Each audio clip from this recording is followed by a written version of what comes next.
kawanku terluka oleh tingkah ujarku, dan kehendakku jadi panduku.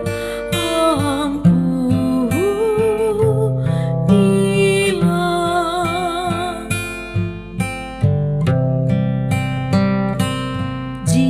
Jikalau tuturku tak semena dan aku tolak orang berkesan, pikiran dan tuturku bercela, ampunilah.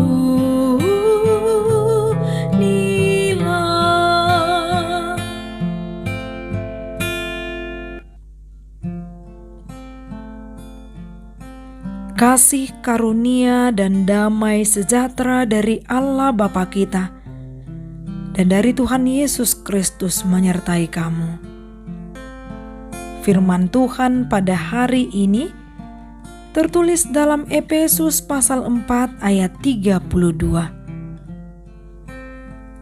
Tetapi hendaklah kamu ramah seorang terhadap yang lain, penuh kasih mesra dan saling mengampuni, sebagaimana Allah di dalam Kristus telah mengampuni kamu. Demikian firman Tuhan. Hidup penuh kasih mesra dan saling mengampuni. Saudara-saudari yang terkasih, identitas orang Kristen yaitu hidup di dalam kasih. Identitas ini juga menjadi bukti bagi seseorang bahwa ia telah menjadi manusia baru, sebagaimana yang diharapkan dari jemaat yang ada di Efesus. Untuk menjadi manusia baru harus rela untuk menanggalkan manusia lama yang tadinya tidak mengenal Allah dengan pikirannya yang sia-sia, pengertiannya yang gelap, jauh dari persekutuan dengan Allah. Sekarang telah melekat di dalam identitas sebagai manusia baru, yaitu hidup penuh kasih mesra. Yang menjadi patron dalam kehidupan yang penuh kasih mesra adalah Kristus Yesus.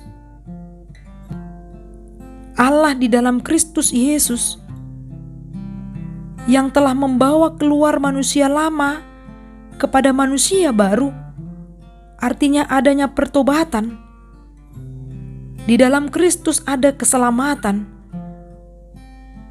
dan di dalam Kristus ada pengampunan. Itu yang menjadi dasar kita hidup di dalam kasih mesra.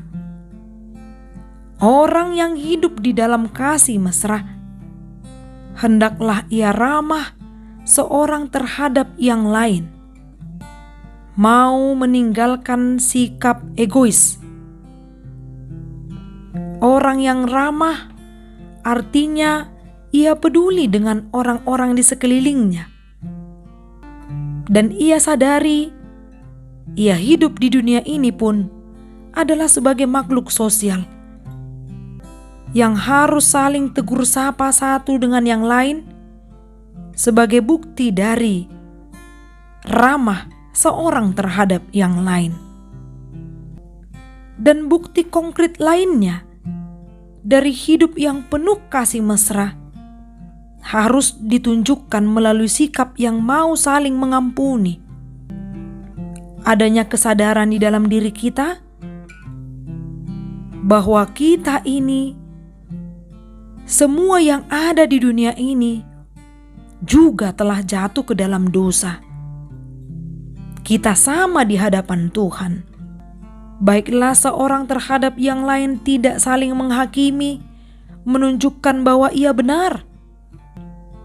Tapi dengan menyadari kita sama-sama orang berdosa di hadapan Tuhan dan sama-sama menerima keselamatan dari Tuhan, maka ikutilah teladan Kristus yang dalam perjanjian lama telah dinubuatkan oleh Nabi Yesaya. Dikatakan dalam Yesaya 53 ayat 5, tetapi dia tertikam oleh karena pemberontakan kita. Dia diremukkan oleh karena kejahatan kita. Ganjaran yang mendatangkan keselamatan bagi kita ditimpakan kepadanya. Dan oleh bilur-bilurnya kita menjadi sembuh. Melalui pernyataan itu, Allah di dalam Kristus Yesus yang memberikan pengampunan. Maka kita pun yang ada di dunia ini, bersedialah saling mengampuni satu sama lain. Sebab dalam khotbah di bukit juga, kita diarahkan untuk menjadi orang yang membawa damai, mau hidup saling mengampuni. Artinya, mau menerima kekurangan dan kelebihan orang lain.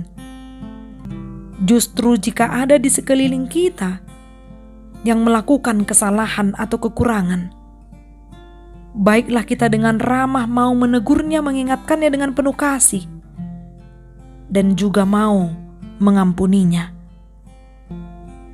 Itulah yang dikehendaki Yesus kepada kita dengan berkata, "Hendaklah kamu murah hati sama seperti Bapamu adalah murah hati." Amin. Salam sehat. Semoga hidup kita diberkati melalui firman yang kita dengar. Horas.